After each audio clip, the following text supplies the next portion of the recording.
Way before science gave us terms like kinetic and potential energy, people all over the world were wrestling with a huge mystery.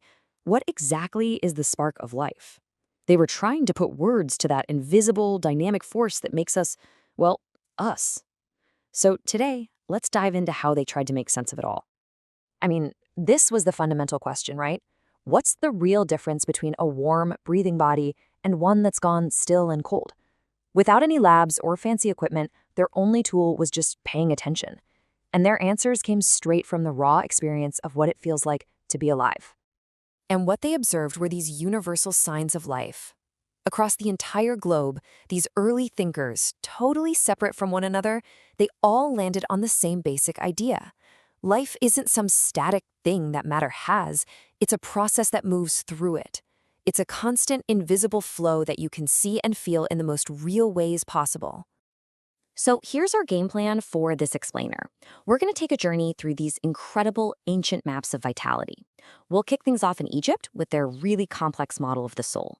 Then we'll head over to Asia to explore the rivers of energy they saw inside the body. After that, we'll stop in Greece to see how simple breath turned into a cosmic force. And finally, we'll tie it all together and see how this ancient way of thinking still echoes in how we talk about being alive today. All right, first up, ancient Egypt. Now, the Egyptians didn't just see the soul as one single entity. Oh no. For them, it was this sophisticated, multi-part system that had to be carefully looked after, not just in life, but long after death, too. They basically imagined a kind of spiritual ecosystem inside every person. You had the Ka, which was like your life spark, a spiritual twin that still needed food and drink in the afterlife. Then there was the Ba, your unique personality, which could travel between the world of the living and the dead. And the ultimate goal was the Ak, this transformed, immortal spirit, a being of pure light and energy that you became when your Ka and Ba were finally reunited. And this spiritual complexity had a physical parallel. They envisioned something called Mutin channels, a whole network that they believed carried not just blood and other fluids, but the very breath of life itself. And this is such a profound idea, because for the Egyptians, being healthy was all about good circulation. Sickness, whether it was in your body or your spirit, was simply a blockage in that flow. Okay, let's head east now over to Asia.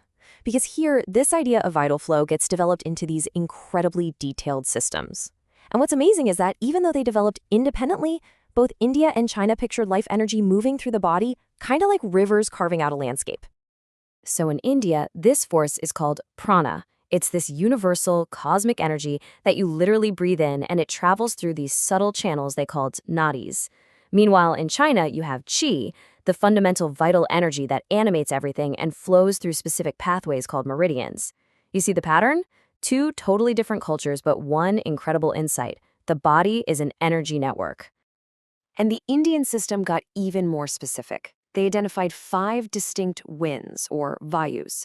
This wasn't just some abstract philosophy. It was a practical map of how the body's internal energy works. You can see it here in the table. They connected everything.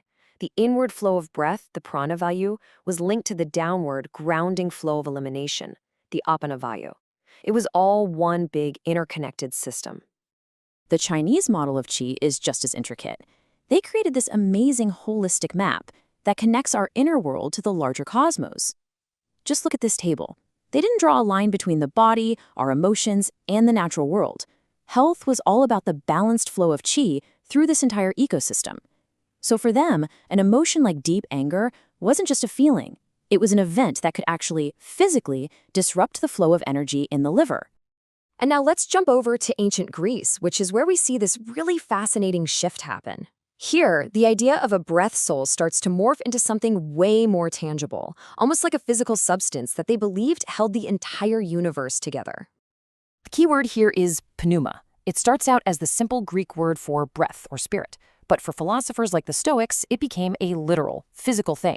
They imagined it as this warm, intelligent air, a mixture of fire and air, that permeated everything. It was the active, tensional force that gave structure to all matter.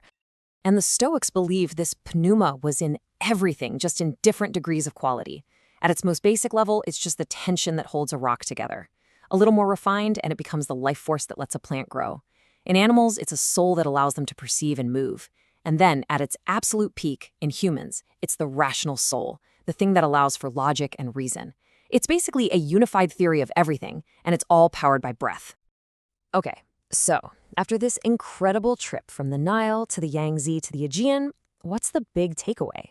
When you zoom out and look at all of these systems together, a really remarkable pattern starts to appear. It's this deep, shared intuition about what life actually is. The first universal insight is this: life is movement.